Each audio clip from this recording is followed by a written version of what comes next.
श्री स्वामी समर्थ. स्वामी समर्थ आपले आवडते देव आहेत. लाखो लोक स्वामी समर्थ नामाचा जप करतात. स्वामी समर्थ प्रत्येकासाठी धावून येतात आणि आपल्याला त्या संकटातून बाहेर काढतात. याची प्रचिती अनेकांना आली आहे. असे स्वामी, भिवू नकोस, मी तुझ्या पाठीशी आहे, असे म्हणताच त्यांचा दावा करणाऱ्या प्रत्येक भक्ताच्या हाकेला धावून येतात.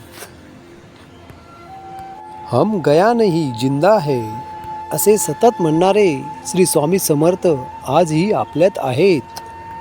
पण 30 एप्रिल 1878 वार मंगळवार या दिवशी स्वामींनी हा नश्वर देह ठेवला. त्या दिवशी अक्कलकोट दुःखात बुडाले. हजारो भक्तांवर दुःखाचा डोंगर कोसळला. या दिवशी नेमके काय काय घडले यावर प्रकाश टाकण्याचा हा छोटासा प्रयत्न आहे. त्यासाठी हा व्हिडिओ शेवटपर्यंत पाहावा. स्वामी मोठे अवलिया होते.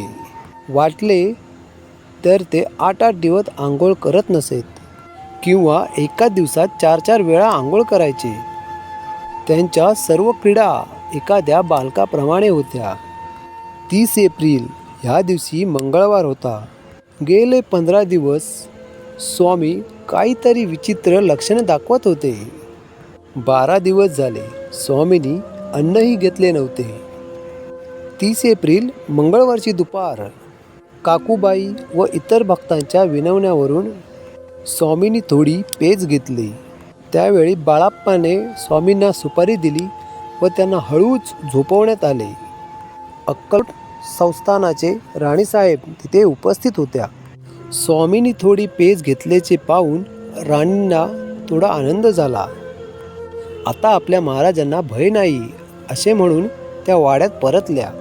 त्या दिवशी सर्व अक्कलकोट वासियांच्या हृदयाचा ठोका चुकला. स्वामींच्या देहाची कल्पना असल्याने समर्थ सेवेकरी बाळाप्पा ना वेगळीच शंका काही होती म्हणून बाहेरी काही स्वामी भक्तांना तार केली होती.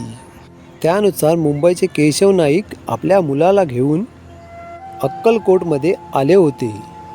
त्यांनी पाहिले की सर्व अक्कलकोट वासियांची हालचाल थांबली होती. या देवभूमीचे वातावरण गंभीर जाणवत होते.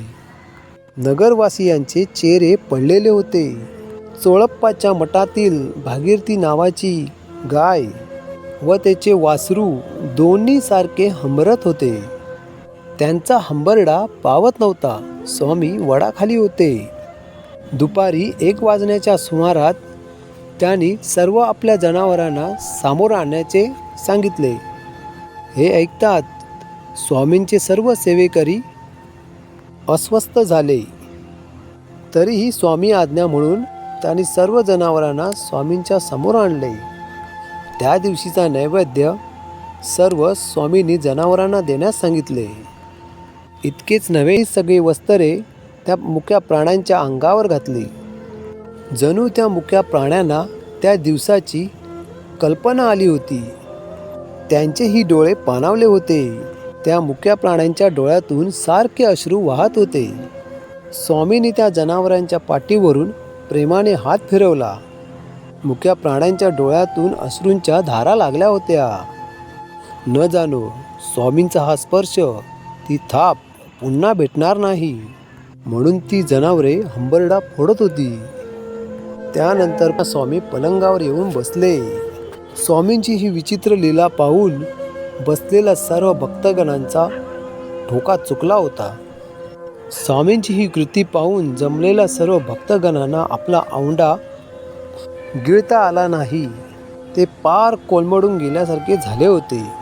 ते सर्व भक्त एकमेकांची नजर चुकवीत व स्वामींची मनातल्या मनात आक्रोश करत होते. स्वामींनी पलंगावरील तकियाकडे खून करतात सेवेकरी त्यांना आधारासाठी तकिया दिला.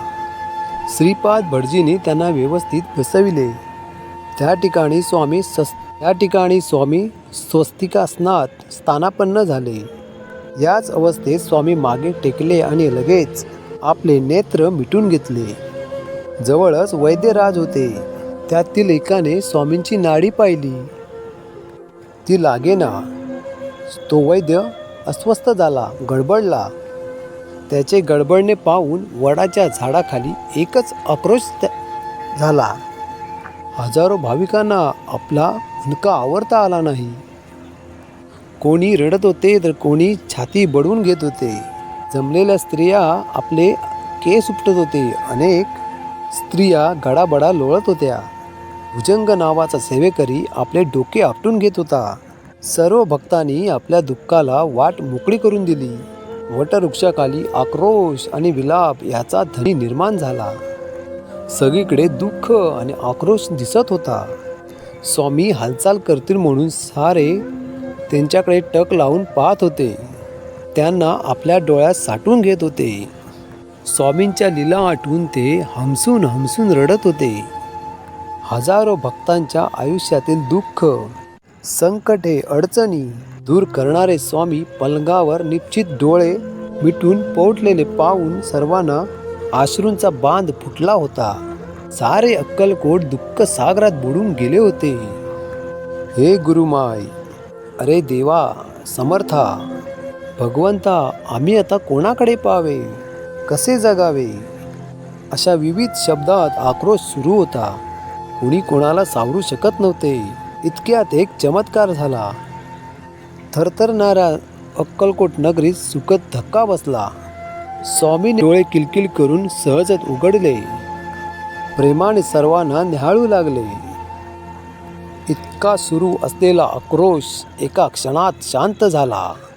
जमलेले सारे भक्त आशेने स्वामींच्या पलंगाजवळ 2 पावले पुढे आले. त्यावेळी श्रीकृष्णाचे एक अद्भुत वचन श्री स्वामी मुखातून बाहेर पडले. अनन्याति अंतो मा ए जना पर्युपासिते नित्या तेषा नित्या भियुक्ताना योगक्षेम मयम.